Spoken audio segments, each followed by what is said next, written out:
Hoy se cumplen 200 años de que el emperador Napoleón es obligado a confinarse en una isla, en la isla de Elba, en Italia. Previamente lo habían obligado también a abdicar como emperador francés.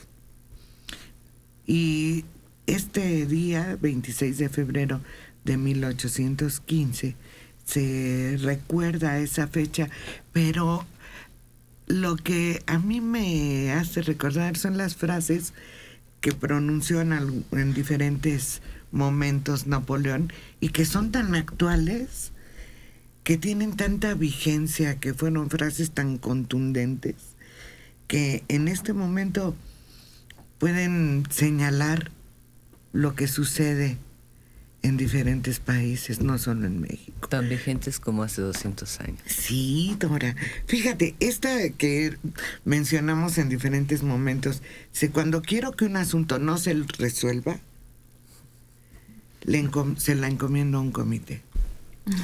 Y es lo que sucede en muchos casos. Sí, sobre todo aquí en México. No conozco la situación interna de los trabajos que hacen diferentes gobiernos, pero aquí en México, cuando quieren que algo no se solucione, se forma una comisión. Ahí quedó. También dijo Napoleón: la envidia es una declaración de inferioridad. Y sí, cuando alguien siente que los demás tienen injustamente algo que le corresponde a él, es cuando que se siente incapaz de conseguirla. Baja autoestima. Solo hay dos palancas que mueven a los hombres: el miedo y el interés. Freud dijo otra cosa. Bueno. El sexo y el dinero, dijo Freud. En fin, yo creo que Napoleón ha sido uno de los más importantes hombres de la humanidad. ¿Cómo no? Porque no nada más fue un guerrero, también fue un gran legislador. De hecho, nuestras leyes siguen basadas en el Código Napoleónico.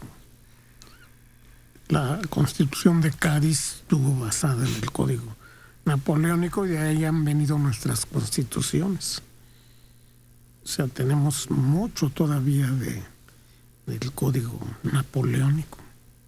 Un hombre que, más que estar consciente de sus habilidades, estaba consciente de sus limitaciones y las superaba con mucho. Uh-huh. Sí, siempre su talón de Aquiles fue la incapacidad de superar la potencia naval de Inglaterra. Hizo varios intentos por lograrla y siempre resultó mal. Pero de haberlo alcanzado hubiera sido imbatible. Un segundito más, ¿verdad? Y muchas de sus frases, como esa de despacio que voy deprisa, se convirtió en una frase universal que muchos utilizan en la vida cotidiana. El ejército marcha sobre sus estómagos. La importancia de que vaya bien habituallado. Sí, un hombre muy notable del cual se seguirá hablando y seguirán tomándose ejemplos todavía en muchos siglos más. Era odiado por los realistas de aquella época, los monarquistas. Pero cuando recuperan el poder, cuando finalmente lo exilian, ya no en Elba, sino en Santa Elena, se consideró destruir el Arco del Triunfo de Napoleón. Pero era de tal belleza y de tal calidad arquitectónica que los propios reyes que siguieron decidieron dejarla. Con todo y los letreros de las grandes batallas que ganó. O sea, fue tan grande su huella que optaron por no tratar de quitarla. Dices de las batallas, y Napoleón dijo que las batallas contra las mujeres son las únicas que se ganan huyendo. un hombre realmente ejemplar en muchos Y aspectos. se ha estado viendo recientemente que no era, porque se cree que era un hombre bajo de estatura, pero que en realidad no lo era tanto. Que hay retratos de ellos donde está con sus hermanos o con otros monarcas, que no hay una mayor diferencia en estatura. Bueno, no sé si tú has visto la longitud de las camas de toda esa época. No eran camas, en general la población no era muy alta, su promedio Así es. era sobre unos 65, unos 70, en general. Sí, es notable como en todos aquellos palacios, pues las camas son estrechas.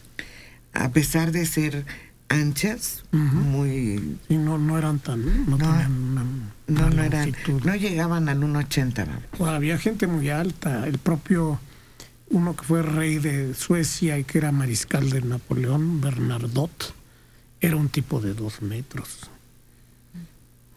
Pero eran pocos, Sí, pocas personas las que superaban el 1,80, digamos.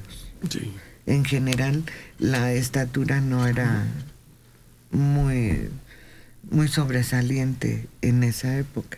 Ya el que llegaba a superar el 1,80, 1,85, ya era así como de Sobresalía, llamar la sí. atención. Sí. Jorge Aguirre Chacón, 70 años, en Naucalpan. Ingeniero Mario, ¿usted sabe si las siguientes frases son verdaderamente de Napoleón? Con 2 Morelos conquistaría yo el mundo. Falso. La música... Permítame, porque Morelos fue posterior. Sí, los triunfos de Morelos son más o menos de la época en que él andaba huyendo o en el exilio. No leí el periódico en esos días. La música es el menos desagradable de los ruidos. Sí, no sé, nunca la veo. Dejar que la China duerma, porque cuando despierte, el mundo lo va a lamentar. No creo. Tampoco, que no supiera creo. mucho de China. No estaba muy preocupado por China. No, no tenía China la importancia que ahora tiene por la cantidad de chinos. Eso lo ha de haber dicho Gerald Ford o uno de ellos. No, ya avanzado el siglo, sí, ya empezó a tener importancia. Fueron las guerras del opio, la lucha contra el imperio chino de parte de los europeos. Pero en aquel momento era el otro lado del mundo, no nada de qué preocuparse. No era una amenaza para Napoleón. Francia conquista la Conchinchina, que es Indochina actual, y es Vietnam. Pero es el Napoleón III el que hace esa conquista. No, Napoleón II estaba muy lejano de China. Falso.